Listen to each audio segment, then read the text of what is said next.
A king who had stared down centuries without fear should not have been afraid of one human man's hand holding hers. Damian Blackwood stood beneath the towering crystal chandeliers of the Blackwood Foundation ballroom, perfectly still, while nearly 300 guests moved around him in a glittering tide of black suits, champagne glasses, and carefully measured laughter.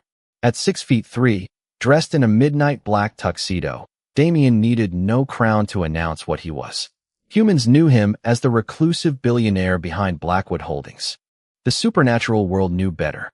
Vampire King. 600 years had taught Damian that fear was usually nothing more than uncertainty wearing a dramatic face, and uncertainty had long ago stopped troubling him. Yet tonight, his pale gray eyes were fixed on a young woman standing 40 feet away, and for the first time in longer than he cared to remember, something cold tightened beneath his ribs. Emily Carter was laughing. Not the polite laugh she used with demanding customers at the restaurant where she worked. Not the nervous little laugh Damian had heard whenever she caught him watching her. This one was real, warm, effortless. Her brown hair rested loosely against the shoulders of a simple navy dress she had probably worried was not expensive enough for this room. It was, on Emily, somehow, everything was enough. But she was not laughing with Damian. She was laughing with Nathan Hayes. Nathan leaned closer and said something Damian could not hear over the orchestra. That alone irritated him. Damian could hear a heartbeat through two closed doors. He could distinguish whispers from opposite ends of a ballroom. Tonight, however, Emily's heartbeat was the only sound his mind seemed willing to follow. Steady, comfortable, happy. Then Nathan reached for her hand. Emily let him take it. Damian's expression did not change. The champagne glass in his fingers did. A thin crack appeared along its crystal surface. Interesting, murmured Sebastian Vale beside him. Damian did not look away from Emily. What is? You. Sebastian had served the Blackwood throne for nearly 2 centuries, which made him one of perhaps 4 people alive foolish enough to sound amused in Damian's presence. I have watched armies threaten your kingdom. I have watched council houses challenge your authority. You never blinked. Damian finally turned his head. His face was noticeably paler than every human face surrounding him, elegant and almost marble white beneath the golden ballroom lights. Choose your next words carefully. Sebastian smiled faintly. Nathan Hayes holds one waitress's hand, and suddenly you're breaking crystal. Damian looked down. The crack had reached the rim. He placed the glass on a passing tray without comment. Across the room, Emily glanced toward him. Their eyes met. For one suspended second, the ballroom disappeared. Then Nathan said her name, and Emily turned back to him. Something unfamiliar moved through Damian's ancient heart. Not anger, not jealousy, something worse. Fear. Because Nathan could offer Emily mornings beneath the sun, ordinary Sundays, a little house with open curtains, and a life untouched by ancient laws or immortal enemies. Damian could command every vampire in North America to kneel. He could purchase the building Emily lived in without noticing the cost. He could silence this entire ballroom with a glance. But there was one thing all his power could never command. Her heart. And as Nathan lifted Emily's hand and gently asked, "Can we talk somewhere quiet?" Damian Blackwood finally understood that the most dangerous man in the room was not a vampire. It was the man who might make Emily choose a life without him. Emily followed Nathan through a pair of glass doors onto the terrace, where the noise of the ballroom softened behind them and the cool Manhattan night wrapped around her shoulders. 30 floors below, headlights streamed along the avenues like rivers of gold.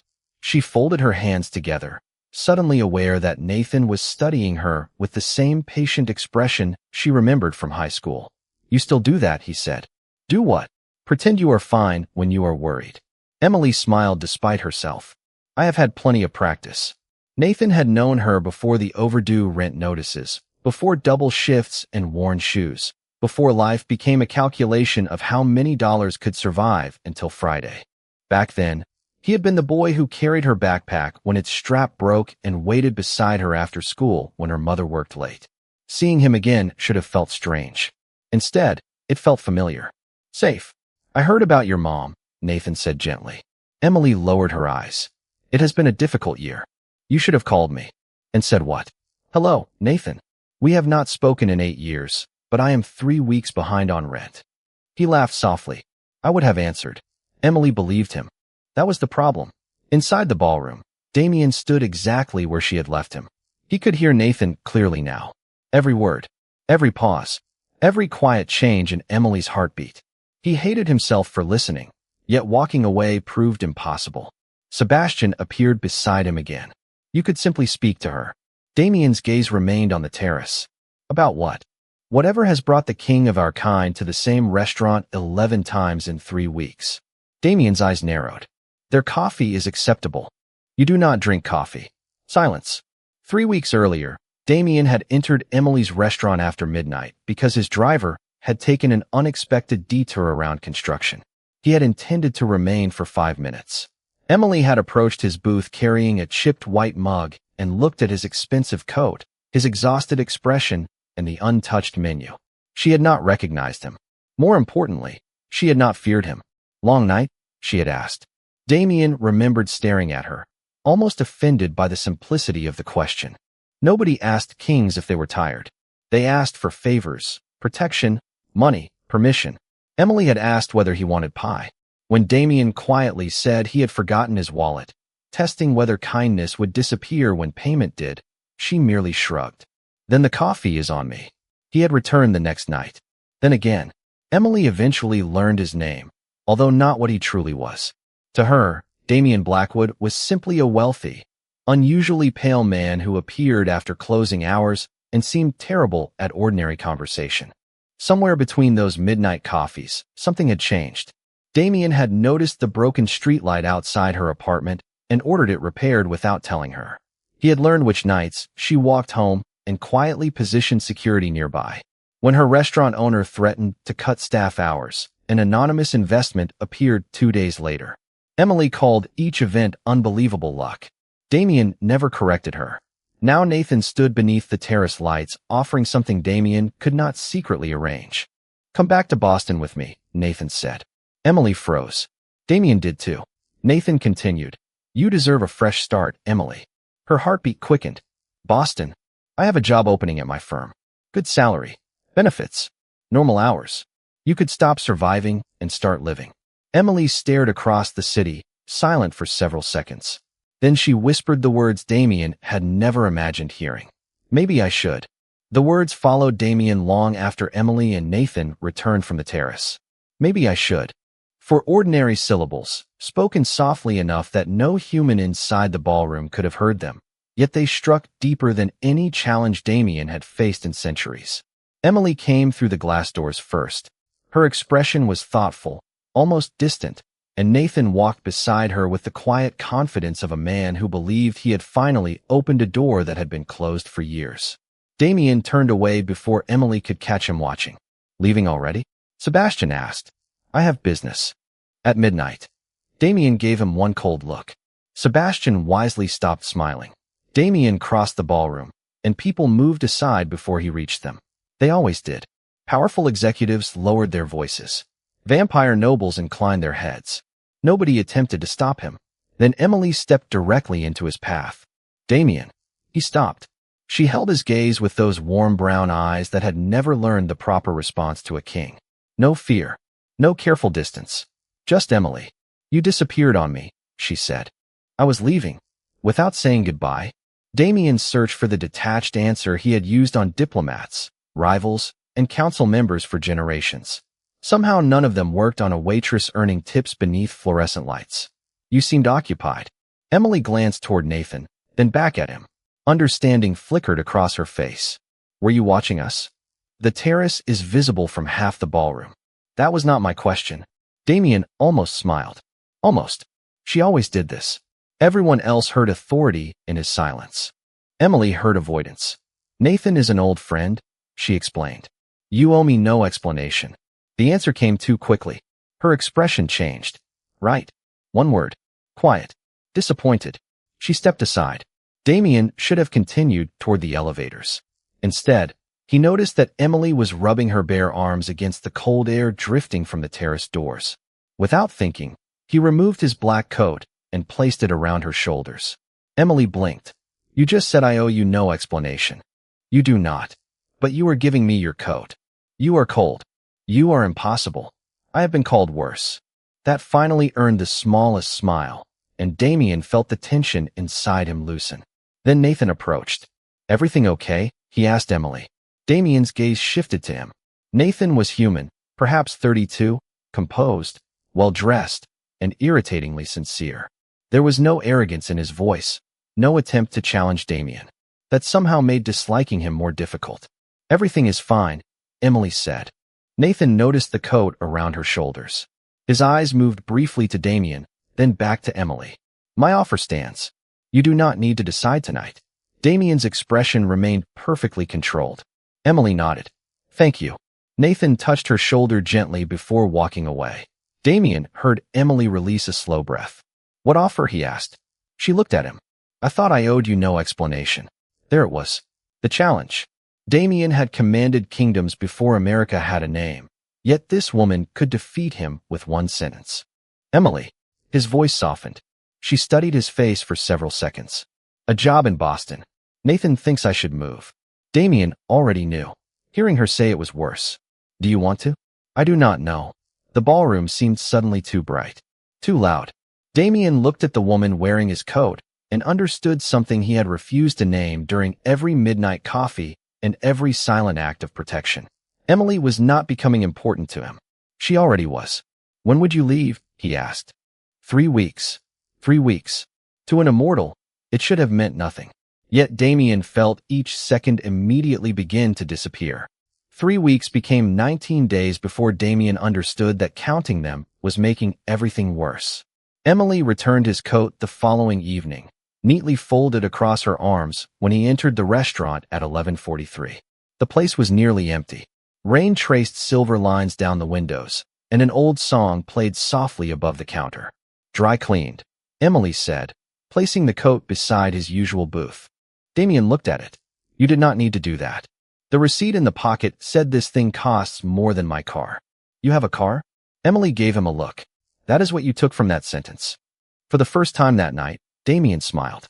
It vanished when he noticed a Boston apartment listing beside the register. Emily followed his gaze. "Nathan sent it." "I see. 2 bedrooms. 20 minutes from the office. The rent is somehow less than my current apartment." "Remarkable." Emily narrowed her eyes. "You sound thrilled." Damien sat down. "Your decisions are your own. You keep saying that like you are trying to convince yourself." Before he could answer, she turned toward the coffee machine. Damien watched her move through the familiar ritual. White mug. 2 packets of sugar she knew he would never use. Coffee he would barely touch. For weeks, these ordinary details had become strangely precious to him. Tonight they felt temporary. The bell above the restaurant door rang. Nathan entered carrying a small paper bag. Emily brightened. "You came." Damien's hand stopped beside his cup. Nathan smiled. "You skipped dinner." He placed the bag on the counter. "Turkey sandwich. No mustard." Emily stared at him. "You remembered?" "Some things stick." Damien looked toward the ring. He knew Emily preferred cinnamon in her coffee. He knew she called her mother every Sunday morning. He knew she always gave the last slice of pie to customers who looked lonely. But Nathan knew things from a life Damien had never been part of. Childhood summers. School dances. Bad haircuts. First jobs. Human years Damien could never recover by simply wanting them. Nathan took a seat at the counter. "The Boston office needs an answer by Friday." Emily's smile faded. "That's soon. I can ask for more time." "No. They have already been generous." Damien heard the change in her heartbeat. Hope mixed with fear. This was real now. Not a distant possibility. Friday. For days. Emily glanced toward Damien as if waiting for him to say something. He could have offered her 10 jobs before midnight. He could have doubled Nathan's salary, purchased the Boston firm, or created an entire position around her before sunrise. The solutions came easily because power had always solved practical problems. But none of those answers addressed the question in Emily's eyes. "Do you want me to stay?" Damien opened his mouth. Nothing came. Nathan quietly stood. "I should let you finish your shift." He turned to Emily. "Think about what you want, not what everyone else needs from you." After he left, silence settled between Damien and Emily. She wiped the same section of counter twice. "He is right," Damien finally said. Her hand stopped. "About Boston? About choosing what you want." Emily faced him. "And what if I do not know what I want?" Damien looked into her eyes. "Say it," some forgotten human part of him demanded. Ask her to stay? Instead, centuries of discipline closed around the words. Then choose the life that gives you the most freedom. Emily stared at him for a long moment, disappointment slowly replacing uncertainty. You really do make everything sound simple. It is not simple. No, she whispered. It is not. She untied her apron, collected her purse, and walked toward the employee exit without looking back. Damien remained alone with untouched coffee and the terrible realization that he had just given the woman he wanted permission to leave him.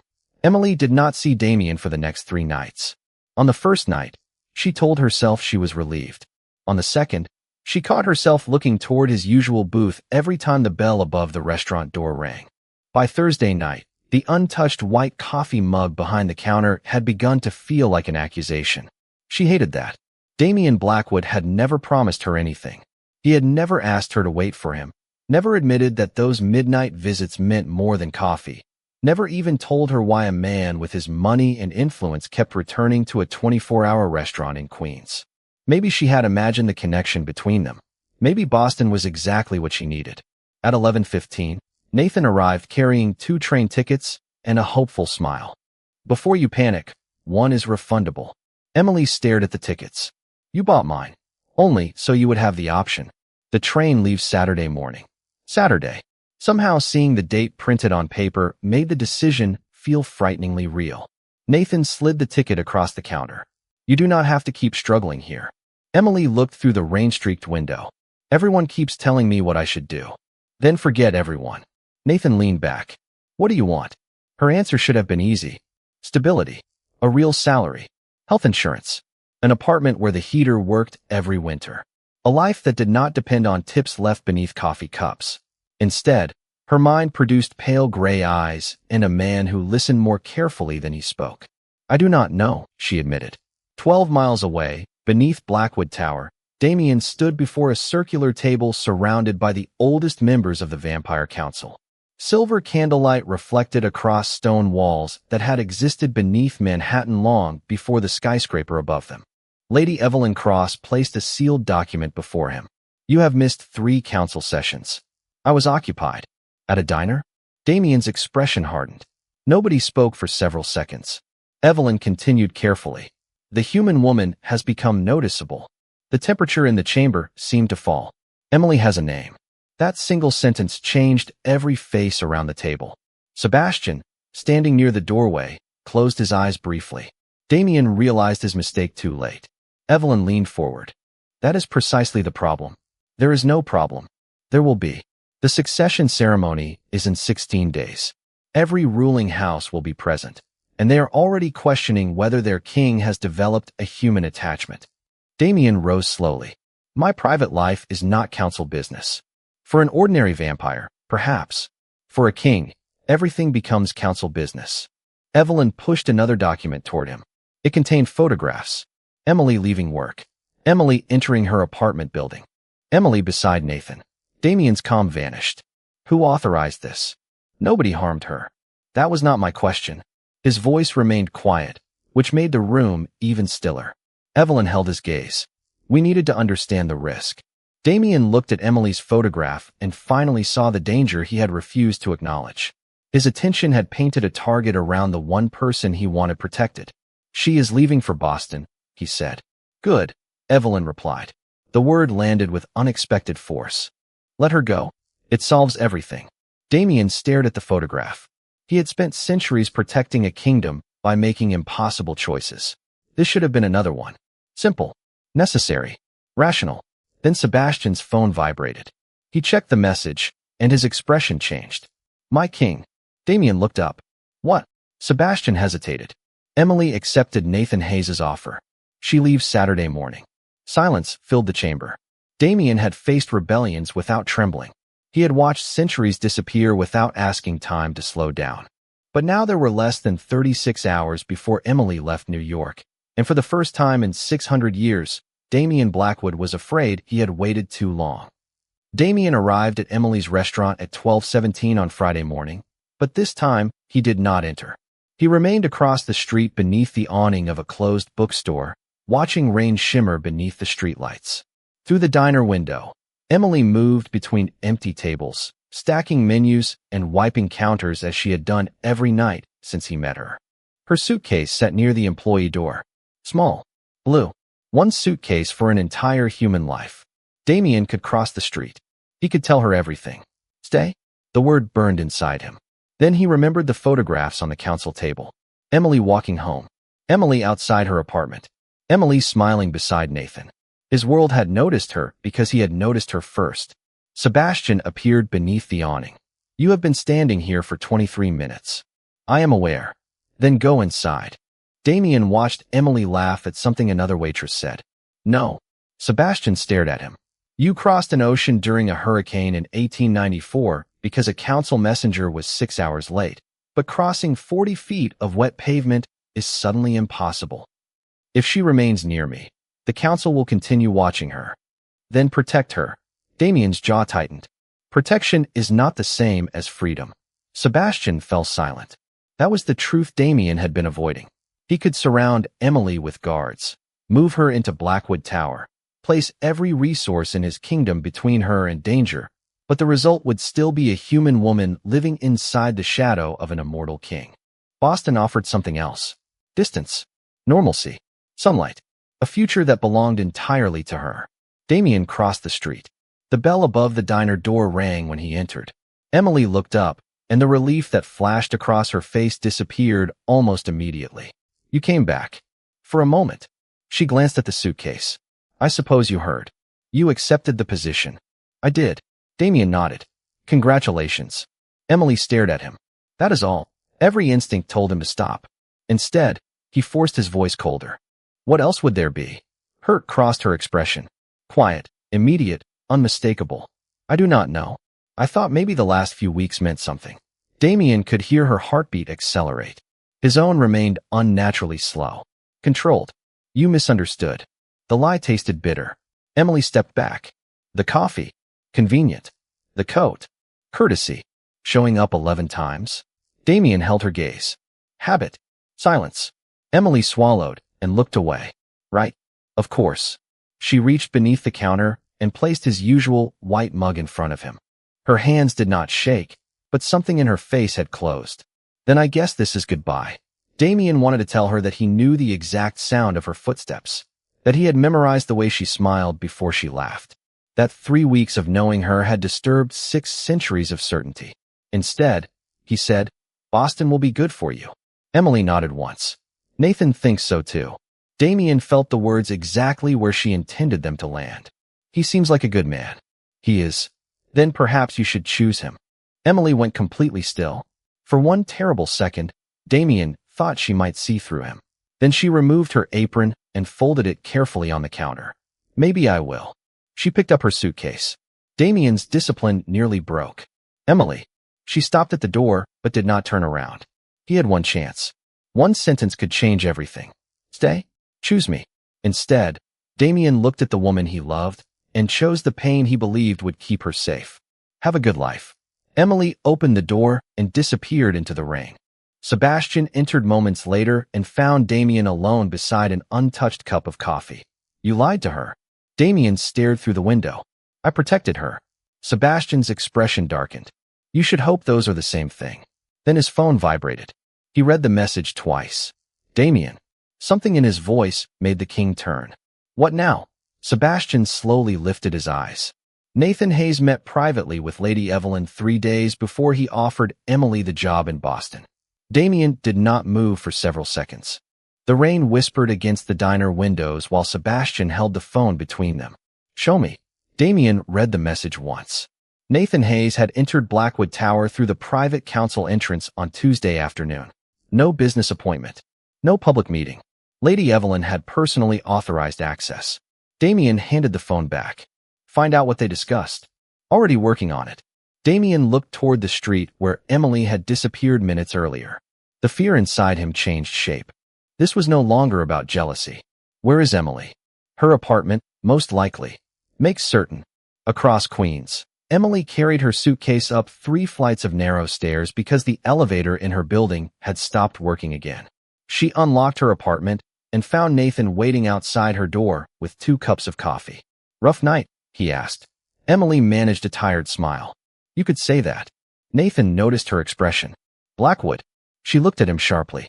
Why would you assume that? Because every time his name comes up, you look like you were trying to solve a puzzle nobody gave you all the pieces to. Emily unlocked the door. There is nothing to solve. Emily. He made himself very clear. She carried the suitcase inside. Nathan followed only after she nodded permission. Her apartment was small, barely 500 square feet, with secondhand furniture and moving boxes already stacked beside the wall. Nathan handed her a coffee. Then maybe leaving is the right choice. Emily stared at the cup. Did you really come here just to tell me that? A pause. Too small for most people to notice. Emily noticed. Nathan. He exhaled. There is something I should have told you. Her fingers tightened around the cup. About what? Damian Blackwood. Emily almost laughed. Please do not tell me you researched him because you were jealous. I did not need to research him. The room became strangely quiet. I already knew who he was. Emily slowly lowered the coffee. What does that mean? Nathan looked toward the window before answering. The Boston job is real. The apartment is real. Everything I offered you is real. That was not my question. He met her eyes. I know Damian is not human. Emily said nothing. For 1 second, then 2. Her mind refused to accept the sentence. That is not funny. I am not joking. Nathan reached into his coat and placed an old silver coin on the table. A crown surrounded by a crescent moon was engraved across its surface. Emily had seen that symbol before. On Damian's cufflinks. Where did you get this? She whispered. My family has known about his world for generations. Emily stepped away from the table. Memories rushed back at once. Damian never eating. His impossibly cold hands. His pale face under restaurant lights. The strange way crowded rooms seemed to obey him before he spoke. What is he? Nathan hesitated. A vampire. Emily stared at him. And you expect me to believe that? No. I expect you to remember everything about him that never made sense. She did. That frightened her more than the word itself. Then another realization surfaced. How did you know I was spending time with him? Nathan's silence answered first. Emily's voice hardened. Nathan, how did you know? Someone contacted me. Who? A woman named Evelyn Cross. Emily went still. Nathan continued quickly. She said Damian's world was dangerous for you. She asked me to convince you to leave New York before something called the succession ceremony. Emily stared at the man she had trusted since childhood. So Boston was their idea. The opportunity was mine. They only encouraged the timing. You lied to me. I was trying to help you. Emily shook her head. No, you were making my choice for me. Her phone suddenly rang. Damian. She stared at his name glowing across the screen. Nathan looked at it too. Do not answer. Emily's eyes lifted. Why? Before Nathan could respond, someone knocked 3 times on the apartment door. Slow. Deliberate. Nathan's face lost its color. Emily approached cautiously. Who is it? Silence. Then a woman's calm voice came through the door. Emily Carter. My name is Evelyn Cross. We need to speak about why the Vampire King was supposed to let you leave before Saturday. Emily did not open the door. Her hand remained on the lock while Damian's name continued glowing across her phone screen. Behind her, Nathan stood perfectly still. You knew she was coming? Emily asked. No. His answer came too quickly. Evelyn spoke again from the hallway. I am alone, Emily. I only want 5 minutes. Emily looked through the peephole. A pale woman in an elegant charcoal coat waited beneath the flickering hallway light. Hands visible, expression calm. Emily opened the door, but left the chain secured. Start talking. Evelyn's eyes flicked toward Nathan. Mr. Hayes was supposed to have you on a train tomorrow morning. Emily felt something inside her harden. I'm standing right here. Stop discussing my life like I am luggage. For the first time, Evelyn seemed surprised. Fair enough. Emily removed the chain. 5 minutes. Evelyn entered and immediately noticed the silver coin on the table. So he told you. Enough to know both of you manipulated me. Nathan stepped forward. Emily, I never wanted to manipulate you. You offered me a future while hiding why you wanted me to take it. Evelyn removed her gloves. The reason is Damian. Because he is a vampire? Because he is the king. Emily's breath caught despite everything Nathan had already revealed. Evelyn continued. In 16 days, Damian must stand before every ruling vampire house in North America and renew the authority that keeps those houses united. A king perceived as emotionally compromised invites challenges. Emily stared at her. And I am the compromise. You are the person he cannot treat like everyone else. Silence settled over the apartment. Emily almost laughed, but there was nothing funny about it. He told me I misunderstood everything. Evelyn's expression shifted. Then he lied. 3 words. Clean. Devastating. Emily looked away. Her phone stopped ringing. A second later, headlights swept across the blinds. Evelyn turned toward the window. He found you. Footsteps sounded in the hallway. Slow. Controlled. Then came a knock. Emily opened the door before anyone could stop her. Damien stood outside in a black coat, rain shining across his shoulders, his face whiter than usual beneath the weak hallway light. His pale gray eyes moved from Emily to Nathan, then Evelyn. Leave, he said. Evelyn lifted her chin. Damien, think carefully. I have. Leave. Nathan looked at Emily. Do you want me to stay? It was the first question anyone had asked her all night that actually gave her a choice. Emily shook her head. No. Nathan nodded and walked out. Evelyn followed, pausing beside Damien. If you choose her publicly, there will be consequences. Damien did not answer. When the door closed, Emily folded her arms. So, Vampire King. Damien's expression barely changed. Nathan told you. Nathan told me many things. Evelyn told me more. Now you get your turn. Damien entered only when Emily stepped aside. What do you want to know? Was any of it real? He went still. The coffee. The late nights. Your coat. All those conversations. Was I just some human distraction? No. Then why did you tell me I misunderstood? Damien looked toward her packed suitcase. Because people in my world noticed you. So you decided to hurt me until I left? I decided Boston was safer. Emily shook her head. You decided for me. Yes. The immediate admission stopped her. Damien stepped closer, leaving several feet between them. And I was wrong. Emily searched his face. Why are you here? 6 centuries of authority seemed to disappear from his voice. To tell you the truth before you leave. Which truth? Damien's eyes held hers. That I wanted you to stay from the moment Nathan offered you Boston. Emily's heartbeat quickened. Then ask me. Damien fell silent. No commands, she said. No secret protection. No decisions made behind my back. Ask me like I am free to say no. The Vampire King lowered his gaze for one brief moment, then looked at her not as a ruler, but simply as a man with something precious to lose. Emily Carter, will you stay? She swallowed. Why? Damien answered without hesitation. Because somewhere between the first cup of coffee and tonight, you became the one person in my life whose choice matters more to me than my own. Emily did not answer immediately. Rain tapped softly against the window, and somewhere 3 floors below, a car passed through the wet street. Damien waited. That alone told her more than any declaration could have.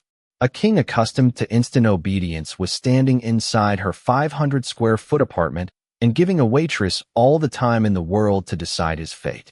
If I stay, Emily said, I stay because I choose to. Not because you arrange my life. Agreed. No watching me without telling me. Damien hesitated. Emily raised an eyebrow. Damien. Agreed. And no buying my workplace. His silence lasted half a second too long. Emily stared at him. You already bought something, did you not? A minority investment. Damien. The restaurant was struggling. Against every reasonable instinct, Emily laughed. The sound changed him. His shoulders relaxed, and for the first time she saw not the billionaire, not the impossible creature Nathan had described, but the lonely man who had kept returning for coffee he never drank. Emily stepped forward. I am still angry with you. You should be. I have not forgiven you. I know. And I am not promising forever. Damien's pale eyes softened. I would never ask you to promise what you have not chosen. Emily looked at the suitcase near the wall, then at the train ticket on the table. Boston represented safety, predictability, a clean beginning. Damien represented questions she could barely comprehend. Yet one choice felt like escaping confusion, while the other felt like finally facing it. She reached for his hand. His skin was cold. The instant their palms touched, Damien froze. A faint golden light appeared beneath Emily's wrist. She gasped and pulled back, but the light remained, curling beneath her skin in the shape of a delicate crown surrounded by a crescent moon. The same symbol from Nathan's silver coin. Damien. He stared at her wrist with an expression she had never seen before. Shock. That is impossible. You are a vampire standing in my apartment. I think we passed impossible several hours ago. He almost responded, but his phone rang. Sebastian. Damien answered. Speak. Sebastian's voice was urgent enough that Emily could hear it from several feet away. Every council seal in Blackwood Tower just activated.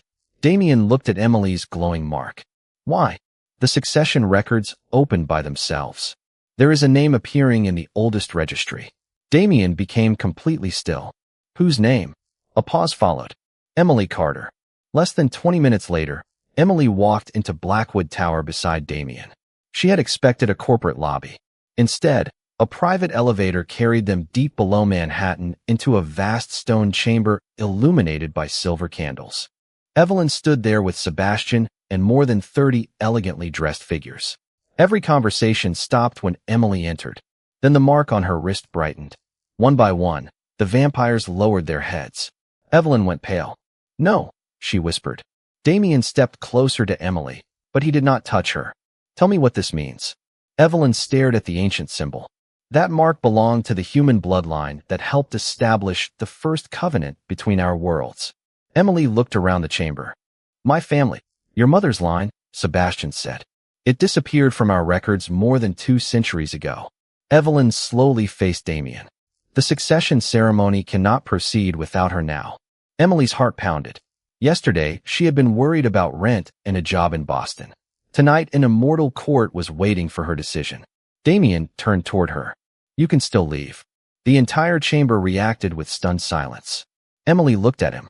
Even now, especially now, she studied the man who could command everyone in the room except her. Then she stepped forward and took his cold hand again. Golden light spread across the ancient floor, illuminating symbols that had been dark for centuries. Emily smiled faintly. I never said I was leaving. Damien looked down at their joined hands as the vampire court bowed around them. For centuries, everyone had believed power meant never having to kneel. Damien finally understood something greater. True power was having every reason to control someone's choice and choosing instead to honor it.